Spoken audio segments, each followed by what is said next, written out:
Communications Coordinator here at Coveo. Today I'm here with Jennifer MacIntosh, the VP of Customer Experience at Coveo. Surely a lot has changed since you first started.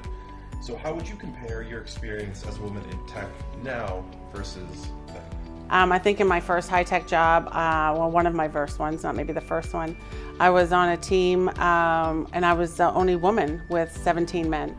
And so I remember that because I remember sitting around a boardroom table and going, hey, wait a second. And that was really the only obvious, I mean, there was really nothing else that stood out from that other than just a visual sort of check on that. And I think today it's better. Yeah. It's definitely better. There's more women in tech today, but still I think we can do a lot more. I'm the mom of a 15-year-old daughter who would love for her to join the high-tech world. I think there's a lot of great opportunities here for traveling the world, and I've had the opportunities to do that. I've traveled all over the world with my software company, my business. And there's a great opportunity for learning and continued learning, and I'd really love for her to do that. But I think that we still have a long way to go. So when I talk to her about a career in STEM, she's still not convinced that that's something she'd even be interested in. Yeah. So I think we have a lot of work to do with young women to help them understand that it's not just sitting at a computer and programming all day long.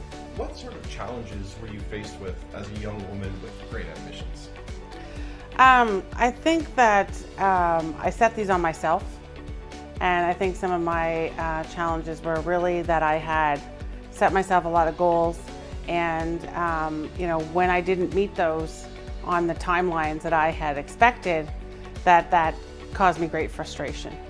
And looking back, of course, as hindsight's always 20/20, I was able to meet those objectives and meet those goals just on a different timeline than I had actually set for myself. So, So what things can leaders in SaaS organizations or any organizations do to support women in tech? I think, pay them equally. I mean, that's a given. But beyond that, look for diversity. And I think that diversity is important, and not just in gender, but diversity is important in educational backgrounds and experiences. And how do we make sure that there's diversity to avoid the whole groupthink thing? And I experienced this where, a lot of people ask me, well, how did you make the transition from high tech to financial services? And more importantly, why did you do that? Yeah. And two things, it's like one of my good friends looked at my resume, she said, Jennifer, you better get a different discipline on here. This is all you've ever known. I'm like, that's some really sound advice. And I took that and I went to a bank, and it worked out for both of us because they were looking to hire, they had a lot of bankers, so they had a lot of groupthink. Yeah. And they wanted someone to come in with a very diverse background and someone who was not a banker, because they had lots of bankers and I wasn't a banker. And so I joined to help bring, a digital experience platform background, and that's what they wanted. Obviously, as a lot of banking has transitioned to an online and digital experience. So I brought that perspective to the bankers, and so I was able to help them kind of move away from that whole notion of groupthink. How would you explain your role as VP of Customer Experience to a 5-year-old? To a 5-year-old, well, what I do is probably get a coloring book. Okay. And those coloring books that have the numbers with the dots. Yep. And I would say, hey, look at this, and let's start connecting these dots. And once we get the dots connected, we see that there's a really great picture revealed. And that's what I do. I'm the dot connector, and I help people connect dots and see how the picture can be revealed once we have all of the dots connected. Did you choose the path of customer experience, or did it choose you? I'd say that I've been waiting for this to happen for a very long time. Yeah. I started my career in sales support. Okay.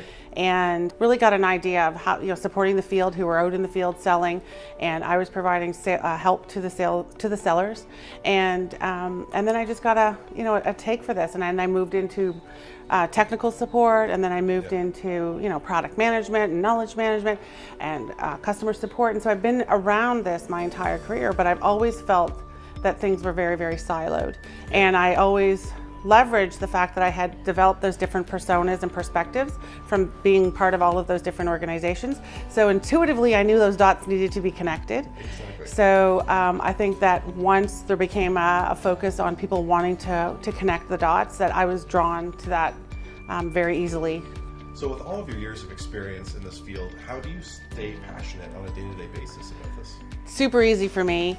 The technology keeps changing, right? And so being passionate about technology and the latest trends in technology, and seeing how, what I tried to do 10 years ago, 15 years ago, how much easier it is to do now with way more measurement capabilities, way more opportunities to provide better experiences. It's super easy for me to stay passionate about this because there's always a way to build a better experience for the customer, and just keeps me going. Finally, what advice would you give to women looking to further develop their career in technology? Yeah, I'd say you're never done. I think that's been a key learning for me, is that continued education is really, really important, and helps you continue. The technology, we already talked about how fast it's changing, right? And so, but not only the technology, we also talked about how the process and the programs have to change with it. So there are other softer things that you can take around leadership development, change management, knowledge management, customer experience. These are all different disciplines and methodologies that are constantly evolving. And so if you can, look to invest in yourself and make sure that you're taking time to learn and spend time on yourself learning, I think that's some super advice for anybody. Thank you so much for your time for this interview. Looking forward to working more closely together as we Excellent. the newly founded customer experience team at Coveo. Thank you so much, Isaac. Thank you.